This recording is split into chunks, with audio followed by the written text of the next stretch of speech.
I speak to Labour MPs all the time, and in fact, they come seeking me out to tell me how bad it is. There is a thirst for a radical alternative. Farage is a real danger. His simplistic populist approach, which has been copied by many across Europe, doesn't improve anyone's living standards. All it does is creates horrible schisms and divisions within our society. Mr Corbyn, you're setting up this brand new political party. The question that many will have is, why are you doing that now? What do you think is missing in our politics that has made you decide to do this? We have a government, we have an opposition, and we have a Liberal Democrat Party, essentially all following the same economic agenda. We have a government, an opposition, and a Liberal Democrat Party, all essentially following the same international and global foreign policy. We have unprecedented levels of poverty and homelessness within our society. We have the biggest gap between the richest and the poorest I've ever known in my lifetime, and we have no credible policies by any of the major parties to do anything about that.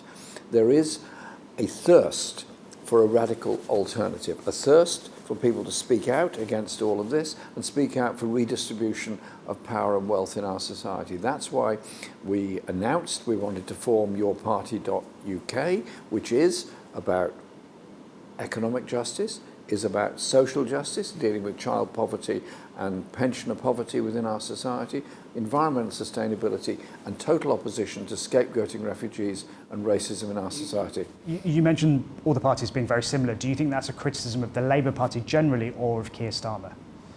It's a criticism of the way in which the Labour Party has gone in its direction over the past 5 years. Under Keir Starmer. Indeed. I stepped down as leader in 2020. The policies were in place. I obviously fully understand the result of that general election. But in the general election that followed in 2024, the Labour Party actually got less votes than they achieved in 2019. Do you think the change is because of the Prime Minister? Well, I think the policies are so indistinguishable from other parties that many Labour voters simply stayed at home at a time when you would have thought there would be huge enthusiasm for getting rid of the Tory government. You look at the results that Labour is now receiving in council and parliamentary by-elections, it's a pretty devastating story. They have to offer something radical or just follow the Tories. You're being very critical. Have you spoken to former Labour colleagues, current Labour MPs who feel the same way as you? I speak to Labour MPs all the time, and in fact, better than that, they come seeking me out to tell me how bad it is, how shocking it is. And I said, well, there is an alternative, and we are the alternative. Do you think any of them will join your party? Well, let's see what happens.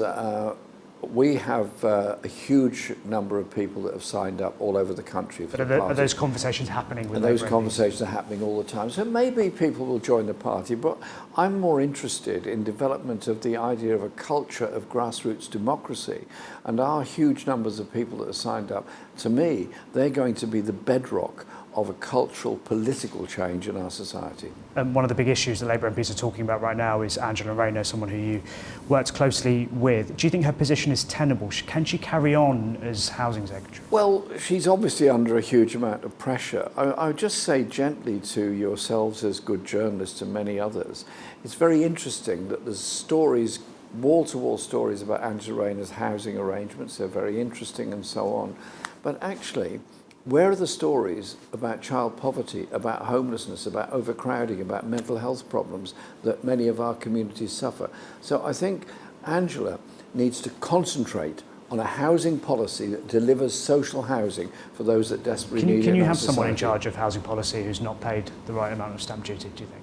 I do think that she made an enormous mistake there, and it's a real problem for her and for Keir Starmer. Clearly, somebody advised her she didn't need to pay it, and somebody else advised her she did. Well, that's a bit odd to me. I mean, you have to, if you buy a place, you have to pay stamp duty. Do you think she should go? Well, that's up to Keir Starmer and her to decide what to do. I don't know what they're going to do. I'm not in the Labour Party. What I want, though, is a government that's going to do something about housing policies in this country and not sort of obsess themselves about second homes. Someone else who's been talking about that is Zach Polansky, who's just won the leadership of the Green Party. He's been very complimentary of you. He's spoken about potentially working with you. What would that look like? Would you be not standing in the same seats? Would you be discussing policy together? How would that actually work? Well, how it's going to work is frequent discussions on policy ideas. I got to know Zach much better more recently. And it will mean cooperation, and indeed independent groups of councillors around the country are cooperating. But the Greens are a different and much smaller organisation than we are. Ours is a much more socialist orientated, more left-wing approach, if you like, than some of the Green members. Not all Green would members.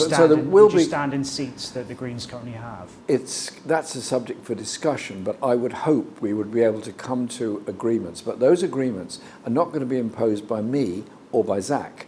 They're going to be arrived at by grassroots debate and discussion. And recently there was, for example, a council by-election in Tottenham, where the Greens won the by-election. Many people who've since signed up for your party actually helped him win that seat. He's spoken about learning from Nigel Farage, not politically, but when it comes to campaigning in particular. Why do you think so many working people in the country are voting and supporting Nigel Farage at the moment?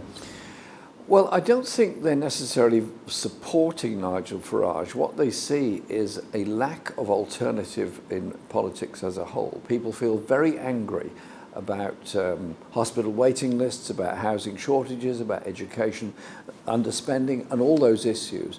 Farage gets up and says all these things are wrong. Yes, of course they're wrong.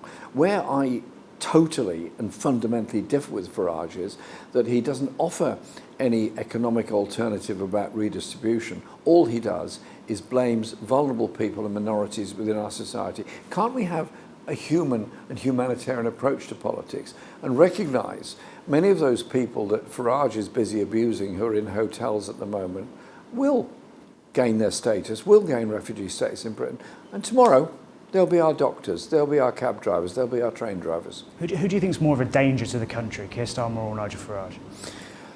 I think Keir Starmer's effect has been to so disorientate and demobilise Labour opinion and Labour supporters in society. He's actually opened the door for Farage, and his endless statements, which are very hostile towards asylum seekers and refugees, actually plays straight into the hands of Farage. What we need is people to stand up against Farage and against reform. Who do you think would be worse in number 10?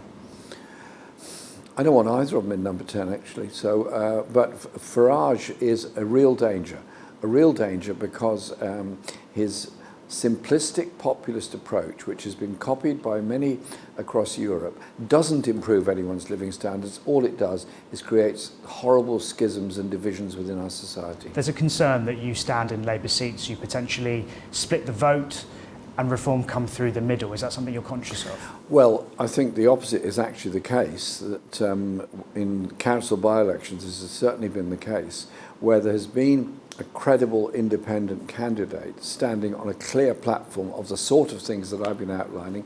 They've been winning those elections, and people that formerly were prepared to give a hearing to Farage are actually giving a hearing to those that have a more coherent, more human, more comprehensive approach. You think your party can win a lot of seats? What's the target? What's the ambition? How far do you think this party could go? I couldn't put a figure, I couldn't put a target on it. All I know is that we've got this huge number of sign-ups. We've got hundreds of local public meetings going on at the moment with local discussion groups. That will morph into a more formal political party, but my determination is the whole thing has to be grassroots and grassroots based. And what I've said is every branch of our party that's founded have got to guarantee they will hold at least one open public meeting for their community every month. Very quickly, what is the ambition here for you? Do you want to be back at the forefront of British politics with this? Is that the aim? Do you want 50 seats? Do you want to go into a coalition? Like, what's the dream here for Mr. Corbyn? It's not about me, it's about people.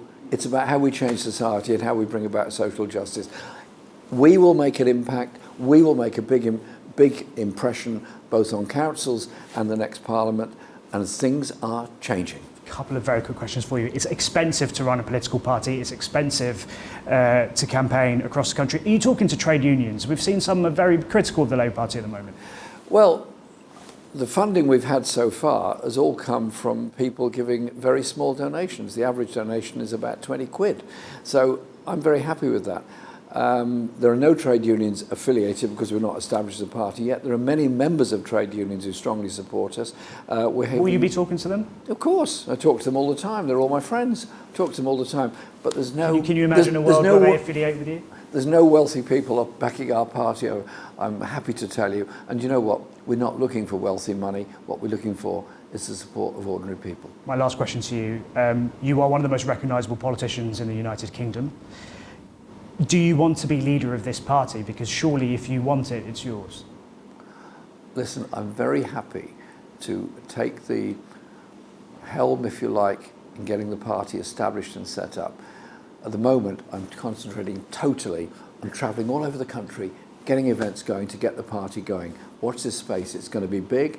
And you know what? It's going to be fun and it's going to be happy. You didn't rule it out there. I rule nothing in and nothing out. I'm happy to serve. Mr. Corbyn, thank you very much for your time. My pleasure.